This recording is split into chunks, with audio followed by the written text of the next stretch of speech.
Good morning and Assalamu alaikum. My name is Jaffer Syed and I'm a practicing cardiologist in Canada working at St. Mary's Hospital, which is a busy cardiac center. I wanted to spend a few minutes to share with you some of my thoughts on the coronavirus infection and the experience we've had. There's no doubt that this has been an extremely challenging time for all of us in the world, and especially if you've been directly exposed to the virus yourself or have had a loved one or a close friends or family members affected by it. I wanted to say that there's no doubt that the infection is a very challenging one for us in the healthcare system because of the fact that of every 100 people who contract the virus, only about 20% will have some kind of symptoms. But the ones who don't have symptoms can still be contagious and pass the virus on to other people. We know that some people are at higher risk than others for developing severe disease and of dying from the disease.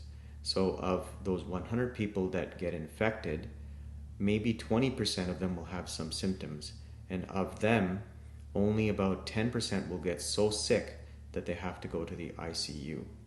And of those 10, maybe only half will die from the virus.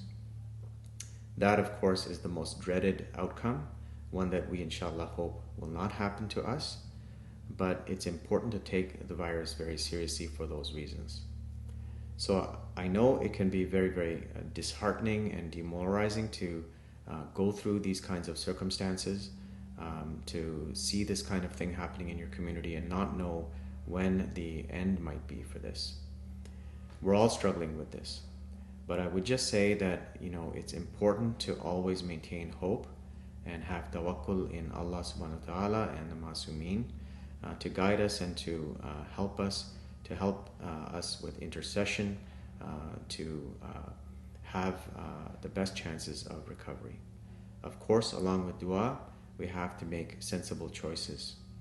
If you have been infected, then you have to keep a close eye on your own symptoms and self-isolate. It's very important to isolate yourself if you have even mild symptoms, because as I said, you are still in a very highly contagious stage where you could pass on the virus to other people around you. It's important to maintain the 2-meter social distance at all times, and if you can't, then it becomes very important to wear a mask and also to engage in proper hand hygiene. If you have access to hand sanitizers, that would be the best, but if not, then frequent hand washing would be important.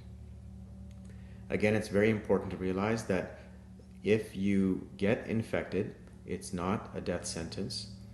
You can beat this. As I said, 95% or more people will successfully battle and survive the viral infection, but it can be a little bit of a long road, right? So in my hospital, for example, the patients that I've seen become admitted usually come in because they're having progressive shortness of breath and they may be requiring oxygen. These people typically have stayed in hospital for about 2 weeks before their condition is good enough for them to go home. By that time, they are not contagious, they're not passing the virus off onto other people, but it's important that during the time that they are actively coughing or having fevers, these are the times where they are still contagious, and it's important to maintain the isolation and other precautions. All in all, while we don't know where the end is for this pandemic, I would just say that it's important to maintain proper perspective, balance, maintain your nutrition, protect those around you by advising them and reminding them of how important it is not to take it too easy, not to let our guard down, so that our society as a whole can battle this. This is not a battle that you can fight all by yourself.